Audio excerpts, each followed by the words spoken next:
was in 2010, I was backpacking through Central America, and I became stuck at the border between Costa Rica and Panama. And there was a man in this bus shelter who came up to me, and he had these, I remember, these wild eyes and this crazy half dreadlocked hair, and he said to me, I want to tell you about a murder that happened here 25 years ago. And you could obviously see that I wasn't a local, so he'd come up to me with this story, and I thought, oh, here we go. And I later found out that actually everything that he told me was true. Now, the man who was murdered at this crossing was Dr. Hugo Spadafra. He was a physician, a revolutionary, much like Che Guevara was to Cuba. And he was also a bold critic of Manuel Noriega, Panama's dictator. And he'd come through returning to Panama carrying a briefcase. Now, in that briefcase was information, documents that he had told others would expose Noriega's drug trafficking and his corrupt relationship with the CIA. And he never made it through to Panama City. Not far from that border crossing, there's a small bridge, and below that bridge is where they found his body. This was September 14th, 1985, and he was decapitated. He was tortured, inhumane torture that they found on the body. They found his teeth on the bridge nearby, and they never found his head. And this man is telling me this story, and I'm thinking, geez, welcome to Panama. Wow. And there was something about that murder, there was something about the doctor himself that I became obsessed with. And so I bought all these books on Noriega, on the CIA, and the deeper I delved into this, really asking those questions around who was behind it, what was the story behind this, the deeper I looked into this, the more there was this gap in history. It was a very obvious gap. No one knew exactly who killed the doctor. No one knew what the CIA's involvement in that murder was, nor Noriega's involvement, or what the doctor was actually going to reveal about Noriega. So for me, that gap in history was perfect for a novel. It was perfect to fill with fiction and to really try and think of some of the other possibilities. So we don't know exactly what happened. What we do know is that Noriega was on the CIA payroll for many years after the US knew that he was trafficking drugs, and at the same time, he was playing the Cubans, he was playing the Medellin cartel, Pablo Escobar, yet the CIA continued to have that relationship with him. And we also know that Noriega kept a catalogue, an archive of evidence, which included tape recordings. And he used those tape recordings for blackmail. But also, more disturbingly, what was the actual reasons behind the US invasion of Panama in 1989?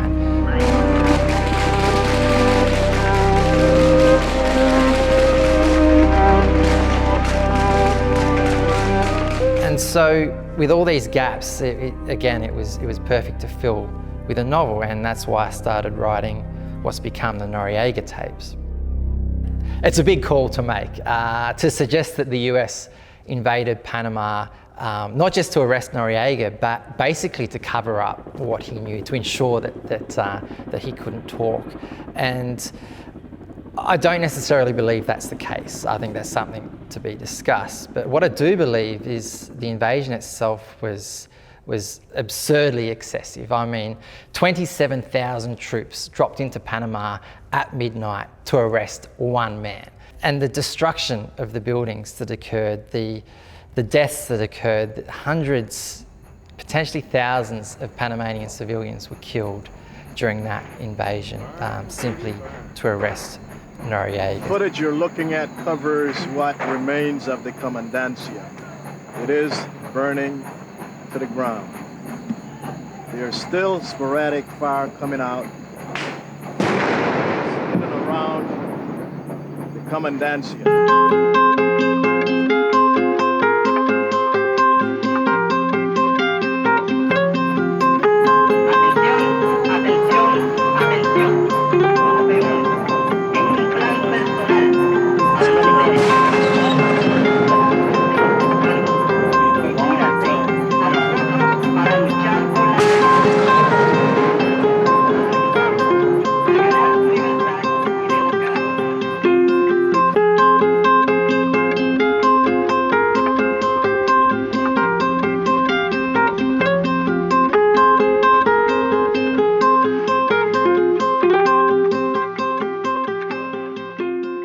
As we delve into the reasons and theories around that invasion, we look at what Noriega's relationship was with the US, in particular, the man who ordered the invasion. Now, that, for many who are familiar with it, was George Bush Sr. Now, Noriega and George Bush Sr. had a testy relationship for a number of years, since the time that Bush was the director of the CIA. There's actually a quote that Noriega said before the invasion, and he said, "I've got Bush by the balls." As president, I have no higher obligation than to safeguard the lives of American citizens. And that is why I directed our armed forces to protect the lives of American citizens in Panama and to bring General Noriega to justice in the United States. So this book it's been a long journey. It's been 8 years in the making. And to get it out here, it really begs the question for me, which is, can a career in writing actually compete with a career in mining? And I actually started an arts and science degree. I went with geology, really, for two reasons. Firstly, I loved the outdoors, but also there was a mining boom in Australia at that time, and the prospects for a job were far greater than within the arts. But I'm glad to say I did really maintain, as much as I could throughout university, a connection, certainly with writing.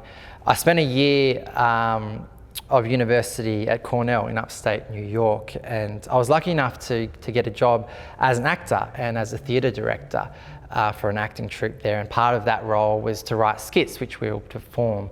So that was very much something that kept me in tune, but since then the technical career and that push for the role in mining was something that took me away from writing.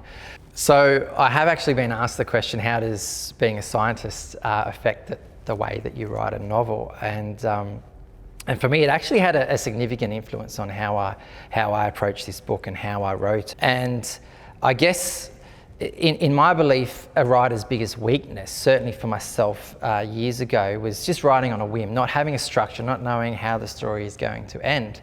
And the way I approached this book was very much scientific.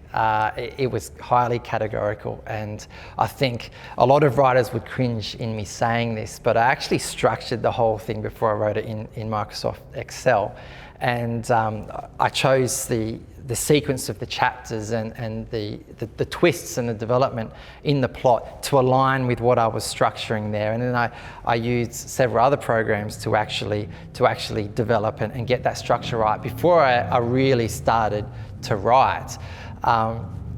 Another technique I use, which I think again may upset some writers, is that they actually dumped out the book into a stats program, and taking all the words and then analysing the verbs and adjectives and realising actually where I was duplicating much of my language. So I approached it again in quite a scientific way. I don't know if that's something other writers have done. I certainly, in discussions, haven't heard that before, but it really helped. It worked. And I guess the other thing that really worked for me in writing was that I put this book down for 2 years. I left it. And while I feel guilty about that, I guess on the flip side, it was fantastic to come back and look at it again through a different lens, to look at it slightly older, slightly more mature, and to see some fundamental flaws or some changes in the structure that I thought were going to make it a better book.